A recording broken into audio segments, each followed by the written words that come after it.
이 작살나무의 보라색 자수정 구슬빛깔의 열매가 10월에 익어서 가을 햇살에 반짝이는 모습을 만나게 되면 그 아름다움에 모두들 감탄을 하게 되는 열매, 그것이 바로 작살나무입니다. 이 작살나무 종류들은 경이로운 보랏빛 열매가 특이하고 아름답죠. 특이하고 아름다운데 특히 가을에, 늦가을이 되면은 요 잎들이 낙엽이 져서 떨어지게 되고 요 보라색의 열매만 가득히 남아서 달려있는 모습은 파란 가을 하늘과 어우러져서 깊어가는 가을의 정취를 잘 보여주게 되는 나무가 바로 작살나무입니다. 이 작살나무 종류들은 이러한 아름다움을 지니고 있는 나무이기 때문에 작살나무를 정원이나 공원에 관상용으로 심어 기르게 된 것입니다. 최근에 와서는 이 작살나무 열매의 즙액이 자외선에 과하게 노출되면 생기는 활성산소를 제거해주고 파괴되기 쉬운 비타민C를 산화되지 않도록 보호를 해서 피부의 미백 효과를 높여주는 것으로 알려진 기능성 식물로 인정받고 있는 것이 바로 작살나무들입니다. 안녕하십니까. 한눈에 알아보는 우리 나무라고 하는 나무도감 책의 저자 박승철입니다. 오늘은 마편촉과의 작살나무하고 좀작살나무가 어떤 나무인지에 대해서 살펴보겠습니다.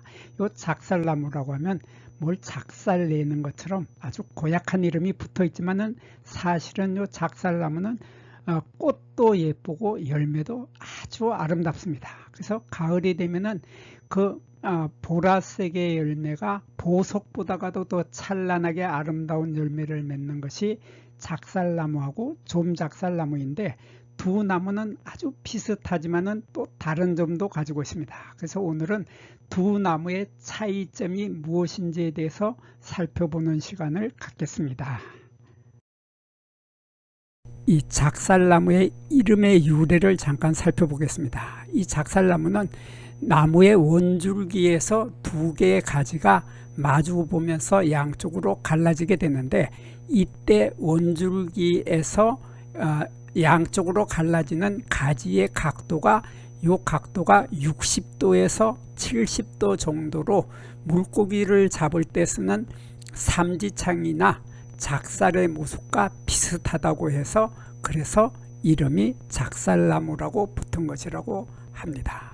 그렇지만 실제로는 이름하고는 달리 작살로는 사용할 수 없는 나무라고 합니다. 왜냐하면 이 작살나무의 목재, 요 나무의 목재는 그리 단단하지 못하기 때문에 작살로 쓸 수는 없는 것이라고 합니다. 그리고 요 좀작살나무라고 하는 나무, 이 나무에 작살나무 앞에 좀자가 붙었는데 요 좀이라고 하는 것은 작다고 하는 뜻을 가지고 있습니다. 그래서 좀작살나무는 작살나무에 비해서 좀 작다, 그런 뜻으로 좀자를 붙여서 좀작살나무라고 부르게 되었다고 합니다.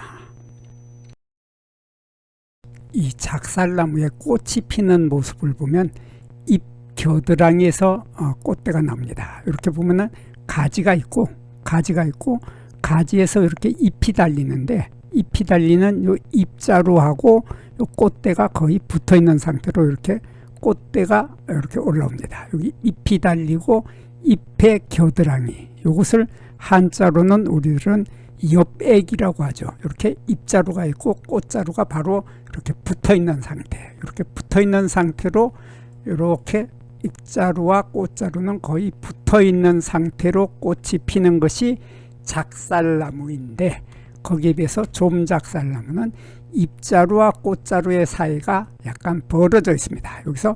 여기에서 보면은 이렇게 잎자루가 여기 있고 꽃대가 이렇게 올라오죠. 그래서 잎자루가 있고 꽃대가 올라오고 여기에서 꽃이 달리게 되는데 여기에서 잎 겨드랑이 부분에서 요 거리가 약 4mm 정도로 이렇게 떨어져 있다. 떨어져 있으면은 좀작살나무이고 딱 달라붙어 있으면은 작살나무다. 이렇게 구별을 하는데 요 꽃 차례를 보면 요것을 우리들은 취산하서라고 하죠. 취산하서라고 하고 한자로는 취산하서이고 우리말로는 작은 모임 꽃차례라고 합니다. 이러한 작은 모임 꽃차례라고 하는 것이 뭐냐 하면은 바로 요거죠. 이렇게 꽃자루가 있고 꽃자루에서 작은 꽃자루, 소화경이라고 하는 작은 꽃자루가 이렇게 세 갈래로 갈라지게 되는데 이렇게 작은 꽃자루가 세 갈래로 갈라지는데 갈라지는 세 갈래의 꽃 중에서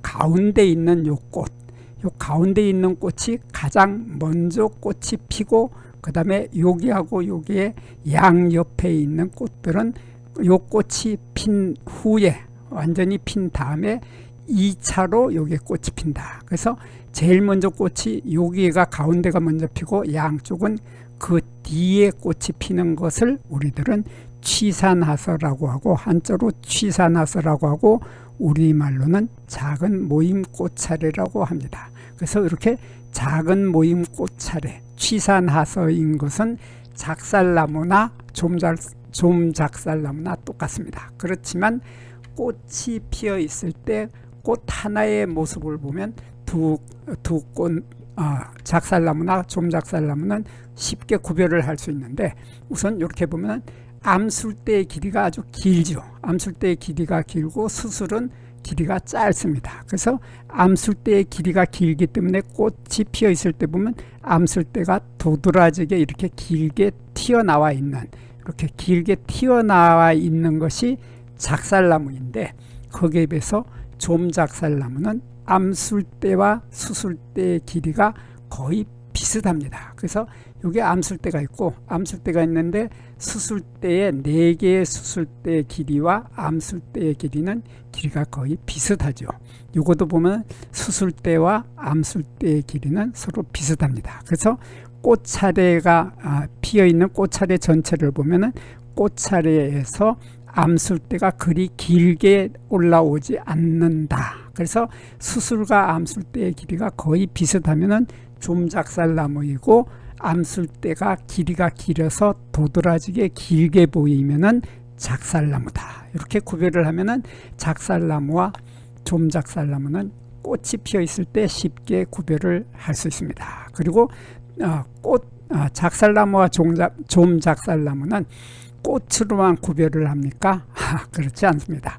꽃으로만 구별하지 않고 요 잎의 톱니로도 구별을 하게 됩니다. 그래서 이 작살나무의 잎을 보면은 작살나무의 잎의 톱니는 여기에서부터 쭉 가서 요 아래까지 거의 잎의 전체의 톱니를 다 가지고 있습니다. 그래서 요 밑에 부분에서부터 요 끝에까지 전체적으로 톱니는 잎 전체에 모두 다 있는 것이 작살나무인데 거기에 비해서 좀작살나무의 톱니가 나 있는 모습을 보면은 톱니는 이렇게 해서 여기에서 이렇게 해서 여기까지만 있죠.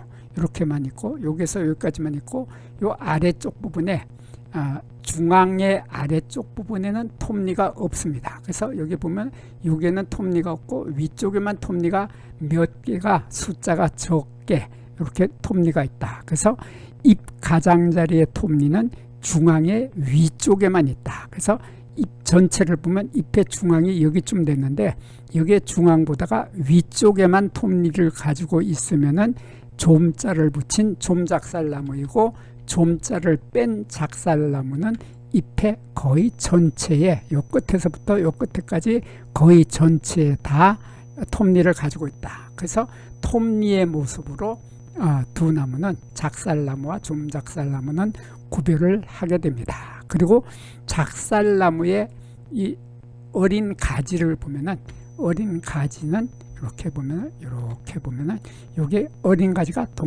둥글죠. 둥글둥글하다. 둥글둥글해서 각이 지지 않으면서 요 가지에 별 모양의 털이 잔뜩 많이 있는데 요 가지의 모양이 둥글둥글하면서 각이 지지 않는 것이 각이 없는 것이 작살나무인데 비해서 좀작살나무는 그 어린 가지에 각이집니다. 여기 보면 뚜렷하게 여기가 튀어나오고 여기도 튀어나오고 여기도 튀어나와서 그래서 어린 가지는 사각이 진다. 이렇게 사각이 져서 하나 둘 셋 뒤에 또 하나 해서 사각이 지는 이러한 각이 지는 가지를 가지고 있으면은 좀작살나무이고, 각이 지지 않고 둥글면은 좀자를 뺀 작살나무다. 이렇게 눈이 어두운 어르신들은 요 작살나무와 좀작살나무는 이렇게 가지를 손으로 만져보면 금방 차이가 납니다. 금방 차이가 나서 동글동글하면 작살나무, 이렇게 뚜렷하게 각이 만져지면은 좀작살나무, 이렇게 두 나무는 아주 쉽게 구별을 할 수 있게 됩니다. 이 작살나무의 열매는 새들이 무척 좋아합니다. 새들이 무척 좋아하기 때문에 늦가을이 되면 참새를 비롯해서 박새, 오목눈이처럼 아주 몸집이 작은 새들이 요 작살나무의 열매를 다 따먹어 버리게 되죠. 그래서 열매를 다 따먹어 버리고 몇 개만 남은, 열매가 몇 알만 남은 채 겨울을 맞게 되는데, 이 작살나무의 열매는 11월 달이 되면은 열매를 땅에 떨어뜨리게 됩니다. 떨어뜨리게 되고 이듬해 봄이 되면은 요 열매 속에 있는 씨앗이 힘차게 싹을 터뜨려서 새싹이 나오게 됩니다. 이 작살나무는 열매가 예쁘기 때문에 작살나무의 영어 이름이 바로 뷰티베리, 아름다운 열매라고 하는 뷰티베리라고도 불러주고 있는 것이 바로 작살나무입니다. 이 작살나무는 그늘에서도 꽃이 잘 피고 또 열매가 잘 달리지만은 가급적이면은 반그늘 찐 곳을 좋아하는 나무입니다. 이 작살나무는 추위에도 강하고 또 건조한 땅에서도 잘 견디면서 바다에서 불어오는 세찬 바람에도 잘 견딥니다. 또 그뿐만 아니라 도시의 공해에도 강하고 또 꽃도 잘 피며 열매도 잘 맺습니다. 이 작살나무는 생장이 빠르고 싹 트는 힘도 왕성한 나무이기 때문에 키우기 쉬운 나무, 그것이 바로 이 작살나무입니다. 이 작살나무를 한방에서는 작살나무 중에서도 요 잎을 자주라고 합니다. 요 자주라고 할 때 자자는 자주색을 의미하고 주라고 하는 것은 구슬이라는 뜻입니다. 그래서 자주색 구슬이라고 요 잎을 불러주고 있는데, 요 잎에는 강력한 항산화 성분인 플라보노이드가 많이 들어 있습니다. 그리고 플라보노이드뿐만 아니라 타닌이나 수지 같은 물질이 풍부하게 들어있기 때문에 요 잎으로는 피를 멈추게 하는 지혈작용도 있고 종기를 낫게 하는 소염작용도 하고 인후염으로 인한 열을 내려주는 해열작용을 하는 것으로 알려져 있습니다. 최근에는 요 작살나무의 열매, 요 열매에서 나오는 즙액, 요 즙액이 자외선에 과하게 노출되면 생기는 활성산소를 제거해주고 파괴되기 쉬운 비타민C를 산화되지 않도록 보호해서 피부의 미백 효과를 높여주는 것으로 알려진 기능성 식물로 인정받고 있는 것이 바로 작살나무입니다. 여기에서 잠깐 구독과 좋아요를 누르는 시간을 갖도록 하겠습니다. 여기 나무도감 공부는 박승철이 사진을 찍고 박승철이 글을 쓴 한눈에 알아보는 우리 나무라고 하는 나무도감 책을 펼쳐서 공부를 하였습니다. 공부를 하고 난 후에 만나게 되는 나무는 바로 내 친한 친구를 만나는 것처럼 반갑고 호기심 넘치고 흥미진진한 기쁨을 가슴 가득 안겨주게 될 것입니다. 오늘의 공부는 여기서 마치도록 하겠습니다. 감사합니다.